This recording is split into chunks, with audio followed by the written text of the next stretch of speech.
বাবা, আমার কলা খেতে মন চাচ্ছে। কাকা, এগুলো তো ছোট কলা, আপনার কাছে বড় কলা নাই? ভালো কলা আনতে হলে আমাজনে যেতে হবে।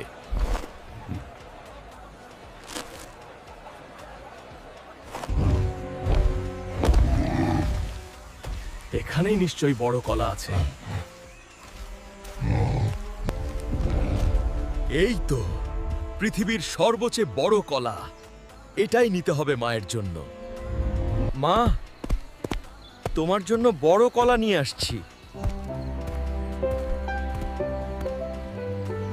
ওরে আমার হালকা, এই কলা খেতে তো আমার 1 বছর লেগে যাবে। বন্ধুরা, লাইক আর কমেন্ট করতে ভুলবেন না।